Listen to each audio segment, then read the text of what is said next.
was our job to defend the compound. I wish we could have been there. New information that the CIA station chief in Libya told Washington within 24 hours of the attack that it was carried out by militants. So why did the White House continue to lie? Retired U.S. Army Lieutenant Colonel Tony Shaffer with me in New York City, along with former CIA officer Gary Berntsen and former CIA operative Mike Baker joins us from Boston. Good evening, gentlemen. Thank you all for being with us this evening. All right, I'm going to ask a very general question. Do we even know officially how the ambassador died? I'll start with you. I have heard no final definitive report because they have been very slow. You had the woman, the mother of one of the folks on Pat Smith, Sean Smith's mother.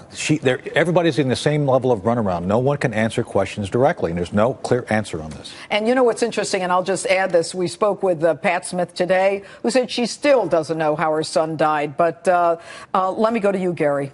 Any information? The only stories we've heard, and it's not confirmed, was he died of smoke inhalation. All right, and Mike, have you heard anything official, unofficially? No, not unofficial. There's been several different versions out there, but the only official line has been, as Gary said, smoke inhalation. All right, which is so sad. But look, guys, you just heard General McInerney, and he was talking about an intel report in a crisis that goes out from the field and pretty much goes everywhere. What's he talking about, Tony? There's something called a critic, which actually is a critical incident report, which actually is done rapidly on the spot, that goes out to everybody in the community, intelligence and national security, in real time. It tells them that essentially it's like a flare going up. It tells them that something critical is going on and you have to take action immediately. And specifically, and I was a chief of station 3 different times, so I've done this before.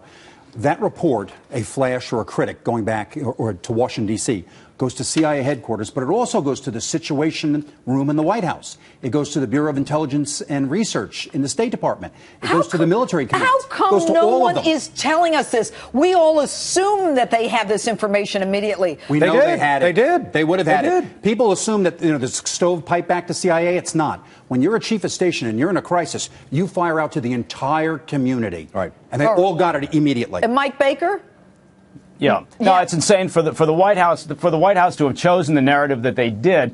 It really, defies, belief in reality, because as Tony and Gary are pointing out, that intel hits the White House immediately. This is a high threat operating environment. It's a critical situation that's unfolding.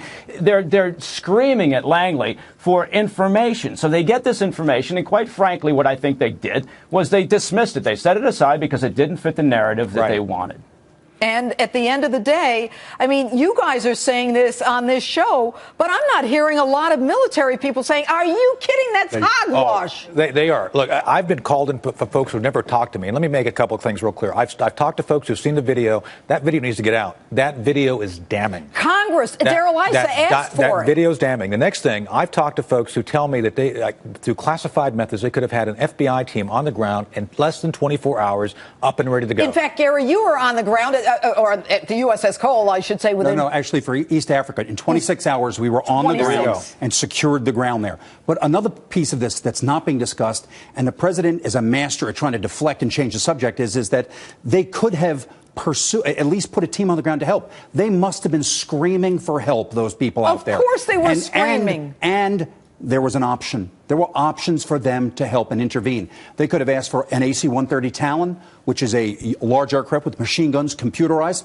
One pass would have beaten the crowd back, and then they could have asked for a QR, for quick reaction force. But there's no discussion of this at all. Why would we sacrifice them? I can watch a Western and the cavalry shows up before the FBI showed up. But this could have been. The military could have sent a Tier 1 team there. This fight went on for over 8 hours. Oh, yeah. I heard. Mike? Yeah.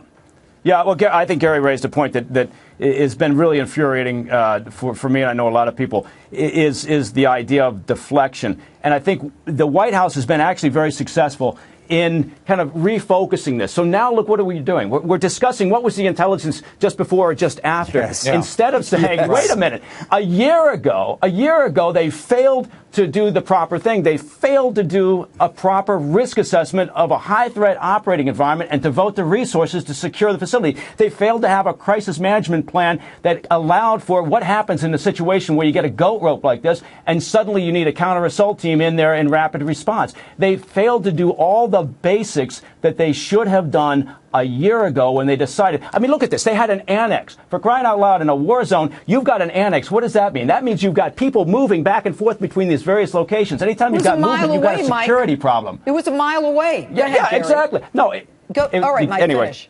Benghazi is on the coast.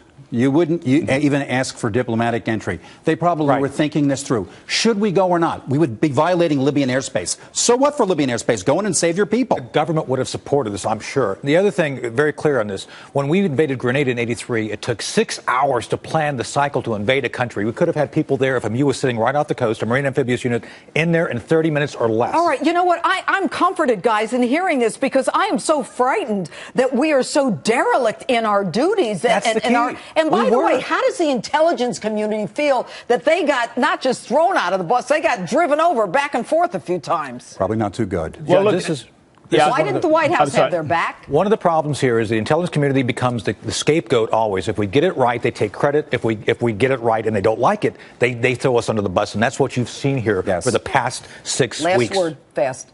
Last word on this is we should have helped our people. Mike? I got 15 seconds. Well, the intel community is used to being kicked in the backside constantly. It's a very convenient scapegoat, so that's not a surprise. But the part that has to be focused on is what a logistical administrative screw-up this was from the very beginning and not allow for this deflection. All right. Lieutenant Colonel Schaefer, Gary, and Mike, CIA operatives who really know what's going on, thanks so much for being with us this evening. Really, it's good having you.